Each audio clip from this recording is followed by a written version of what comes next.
Welcome, everyone. Today, we're going to build a solid mental model for one of the most powerful tools in all of modern science and mathematics, the stochastic process. This is the language we turn to when we need to describe any system that evolves with some kind of built-in randomness. Okay, so let's dive right into the fundamental difference here.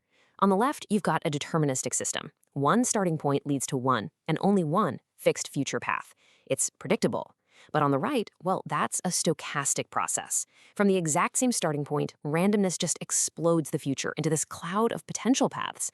Every single one of those trajectories has some probability of happening. And that's really the core idea we're digging into today, moving from a single certain path to an entire universe of possibilities. So to really get a handle on this architecture of randomness, we're going to start with the formal definition. Then we'll break it down into its core building blocks, space and time. From there, we'll classify the major types, look at some really key examples in action, and see just how wide-ranging their applications truly are. All right, let's start with the formal blueprint. What exactly are we even talking about when we say stochastic process? So mathematically, this is it. It's a collection of random variables indexed by some set, which is usually time. But let's, translate that into something a bit more intuitive. Imagine a system where at any given moment, its state isn't a fixed, known value.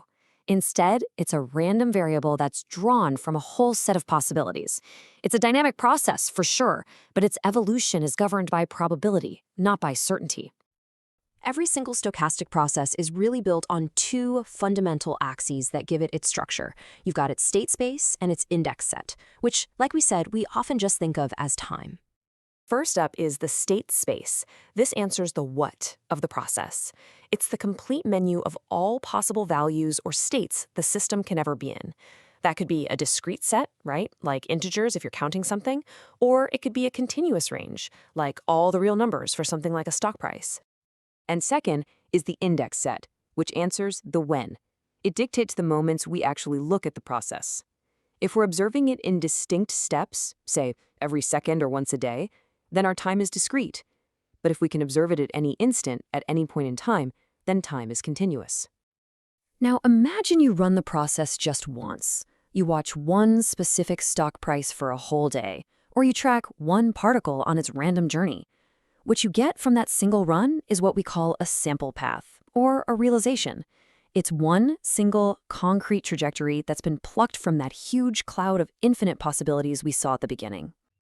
Okay, so now that we have our two axes, the state space and the index set, we can start to lay out a kind of floor plan to classify all the major types of stochastic processes. This simple 2x2 grid is an incredibly powerful map for the entire zoo of stochastic processes. All we have to do is ask two basic questions. Is the state space discrete or continuous? And is the time discrete or continuous? Based on those answers, you can place pretty much any process you can think of into one of these four quadrants. Now, within these big categories, processes are defined even further by their behavior. You've got the Markov property, which basically implies a kind of memorylessness. The future only cares about where you are right now, not how you got there. Then there's stationarity, which means the underlying statistics are stable. The process doesn't get crazier or calmer over time. And independent increments just means that what happens in one time interval tells you absolutely nothing about what's going to happen in another separate interval. I know this can all feel a little abstract, so let's look at a few of the celebrities of the stochastic process world. This should make everything completely concrete. First up, we have the Wiener process, which you probably know better as Brownian motion. This is, you could argue, the most important stochastic process out there, because it's our basic model for anything that moves randomly and continuously through space. The Wiener process has this really fascinating nature. It lives in continuous time and continuous state space.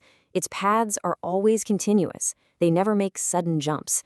And yet, they are so jagged and erratic that you can't differentiate them at any single point. It's this bizarre combination that makes it the perfect model for everything from the diffusion of particles in a gas to the wild, unpredictable swings of financial markets. Okay, so we've gone from continuous movement, and now we're going to turn to counting discrete events with the Poisson process. If the Wiener process is all about continuous random motion, the Poisson process is the quintessential model for counting random things happening over time. Right. So this process jumps. It operates in continuous time, but its state space is discrete. It's just counting up. 1, 2, 3. It's designed to model events that happen at a constant average rate. So think about calls arriving at a call center, or radioactive particles being emitted from an atom, or insurance claims getting filed. The Poisson process is the mathematical engine that powers the models for all of these things. All right, our third key example and a real workhorse of discrete modeling is the Markov chain. Here, both time and state are discrete. The system literally hops between states at each time step.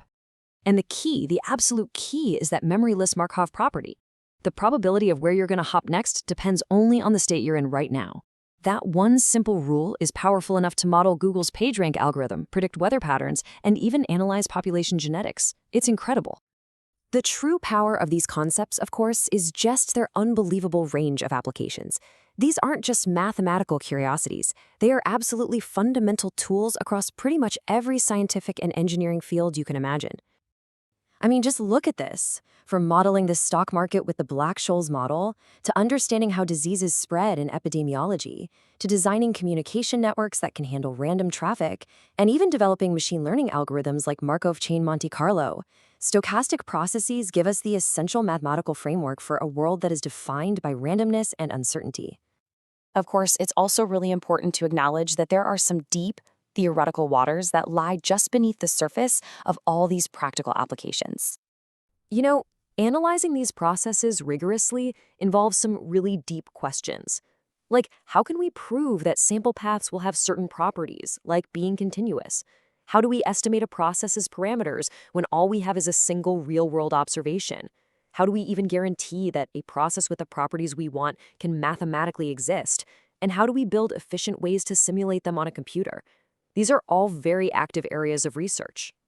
So, to kind of sum this all up, stochastic processes are so much more than just a topic in probability theory. They really represent a fundamental shift in perspective. They are the essential language we use to describe, to model, and ultimately to navigate a world where uncertainty isn't the exception, it's the rule. This whole framework gives us the power to model everything from the jitter of a tiny quantum particle to the volatility of global financial markets.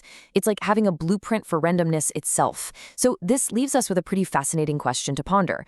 We can already model stock prices and network traffic, but as our fluency in this language grows, what other complex, seemingly unpredictable systems, maybe from climate patterns to the firing of neurons in the human brain, will we finally be able to understand and maybe even predict?